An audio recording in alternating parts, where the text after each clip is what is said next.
ይዛት ሆስፒታል ይዛት እየሄደች የመዳም መኪና ውስጥ ወለደች። ከዛ መዳም ሆስፒታሉ ወስዳት ሳውዲ ደግሞ በህግ ስለሚያስጠይቅ ሆስፒታል ወርውራት ስልኳን ዘጋች። መዳም ጠፋች። ቢካዝ አንደኛ ከፊሉ አይደለችም፣ ጠፍታ ነው የምትሰራው። በባህር ነው ሰርቶ ክፍያ ነው የመጣችው። መዳም ስልኳን አጥፍታ ጠፋች። ማን እንዳመጣት አይታወቅም። ሆስፒታል አዋለዷት። ፈጣሪ ደግሞ ሲረዳት ጤነኛ ልጅ ወለደች። ልጇን አስታቅፈው ሆስፒታል ውጪ አሏት። መዳምሽ ስልኳን ዘግታለች፣ ያመጣችሽ ሴትዮ ስልኳን ዘግታለች፣ ስለ አንቺ ማንም ተጠያቂ ስለሌለ ውጪ ብላ ዶክተሯ ሴት ስለሆነች አዝና 200 ሪያል ከቦርሷ አውጥታ እንቺ ለታክሲ ይሆንሻል ብላ ከሆስፒታል ውጭ አሏት። ከሆስፒታል አራስ ደሟ እየፈሰሰ ህፃን ልጅ አቅፋ ወታ ሆስፒታል በር ላይ ቁጭ አለች መሄጃ ስለሌላት። ከዛ የሆስፒታሉ ሴኩሪቲ ዘበኛ ሱዳኒ ነው። ምን ሆነሽ ነው ሲላት መሄጃ የለኝም። ቋንቋን በደንብ አታውቅም። ገና 6 ወሯ ነው ሳውዲ ምድር ላይ 7 ወሯ 2 ወር የመን 7 ወር ሳውዲ 9 ወር። ከዛ መሄጃ የለኝም ስትለው ስታለቅስ ነይ በቃ ብሎ ይሄ ሱዳኒ ዘበኛ የሆስፒታሉ ሴኩሪቲ ዘበኛ ቤቱ ይዟት ሄደ። ቤቱ ይዟት ሲሄድ ኢንዶኔዚያዊ ሚስት አለችው። በአመት ነው የሚቀፈቅፉት። 7 ልጆች አሏቸው። በአመት የሚለያዩ 2 ክፍል ቤት ነው ቤታቸው። ድሃ ናቸው። ሲገኝ ይበላል፣ ሳይገኝ አይበላም። ግን ደግ ናቸው። ጊዜ ሊስጣቸው። በዚህ ድህነታቸው አስጠጓት።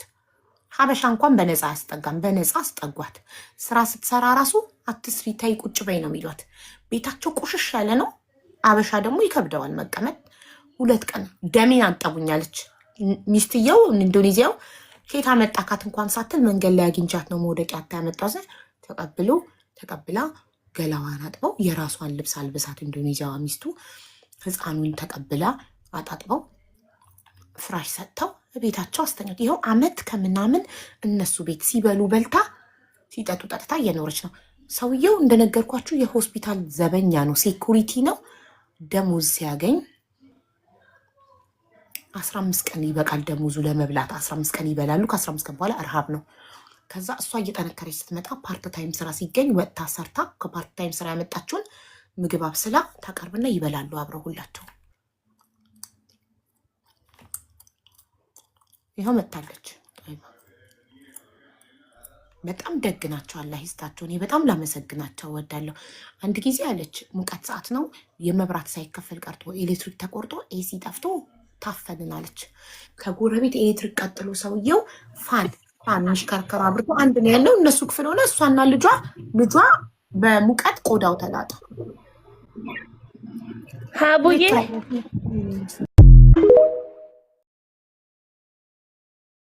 ሰው ሲሞት ምን ሲል በቃ እኔ ደግሞ አልችልም። በቃ ፈሪ ነኝ ራሴን በቃ አሁን ድረስ ያመኛል፣ ልቤን ያመኛል። ሀቡዬ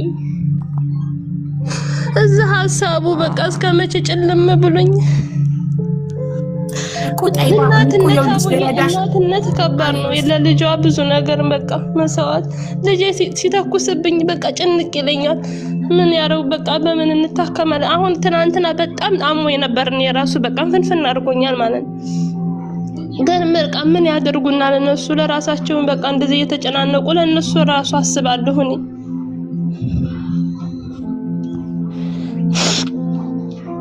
ሀቡዬ ያኔ እንደመጣሁ የራበኝን ራብ ልንገርሽ። 5 ቀን የራበኝን እዚህ ቤት እኔ እንደመጣሁኝ የሆነ ሰመክ ነው አሉኝ። በቃ አውሬ ነው የሚመስለውና ያንን በብረት ድስት ሙሉ ሰርተው ፍርጅ አስቀምጠዋል። ያንን እያቦቁ ይበላሉ። ከዛ እኔ ደግሞ አልወደው ምን ያላቀውም በቃ እኔ እንደ ያለ ነገር እኔ ብቻ የሰው ልጅ ያንን ይበላል ብዬ አላስብም። አውሬ ነው የሚመስለው በቃ እግሩ የበዛ ያንን በላሽ ትለኛለህ። ሩቢያን ይባላል በአረበኛ ሽሪምፕ። ሩቢያን እግሩ የበዛ ነው። ትላትል የሚመስለው ነገር አይደል? 2 አይነት ነው። አንዱ እግሩ የበዛ ነው ዝም ብሎ እንደዚህ በቃ እንደ በቃ የሆነ እግሩ በጣም የበዛ ነው። አንዱ ደግሞ ቅልስ ያለ ነው። እንዴት ለመሰለ እነሱ እሱን ሲበሉ አንቺ ምን በላሽ? በላሽ ትለኛለች። በላሽ ብላኝ በቃ እነሱ አንቸካታ አደገኝም ገብታ ትለኛለች። አዎ በላው። ከዛ በ5ኛ ቀን አዙሮ ደፋኝ። ሻሂና ኩብዝ በቃ ኩብዝ ያመጣል። ያንን ብስበላ ልጅ እያጠባሁ ነው። በአምስተኛ ቀን አዙሮ ሲጥለኝ ምን ሆነሽ ነው አለችኝ። ከዛ እንደገና ቆይ ወተት ትላንት ስመጣለሽ ብላ ትንሿን ቆርቆሮ ወተት አስመጣችልኝ እና ያንን ጠጣሁ። ከዛ በቃ መጥባህ ለመግባት ራሱ ፈራሁ። በቃ ሳይሆን የፈራሁት በቃ ያን እቃውን ለማጠብ ራሱ እንዴት እንደምሆን አውዬ ነበር።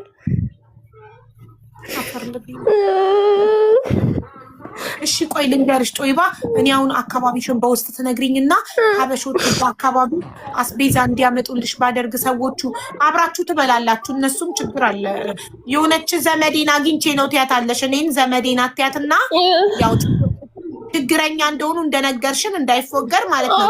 ዘመዴን አትያቲና እኮ ዘመዴን አትይና ከዛ በኋላ እኛ አስቤዛ እንላክልሽ ቤት ድረስ አስቤዛ በምሽዋር። ኧረ እኔ እንደው አስቤዛው ቀርቶብኝ እኔ በቃ የመጨረሻ ነገር ነው። ልራብ ግድ የለም በቃ እኔ በቃ መጨረሻሽን እኮ ነው የነገርኩሽ እኮ። ሁለት ምርጫ ሰጠውሽ እኮ ማሪ። አንቺ በቃ ላውራሽ ቆይ በውስጥ ላውራሽ። እሺ ላውራሽ። እሺ በውስጥ ሚውት አድርጊና ይኸውልሽ አሁን እዚህ ጋር ቮይስ ስታረጊ አንቺ ሚውት ስለማታውቂ እዚህ አደባባይ ላይ እንዳይወጣብሽ ሚስጥርሽ ሚውት አድርጊና በዋትስአፕ መሄድ የማትችይበትን ምክንያት ንገረኝ። ምክንያቱም እውነት ሆኖ ካሳመነኝ መሄድ እችላለሁ። መሄድማ ደስ ይለኛል። ሄጄ በመጣ ዱባይ በጣም ደስ ይለኛል። በጣም ቆይ ልንገርሽ። እሺ ታዩ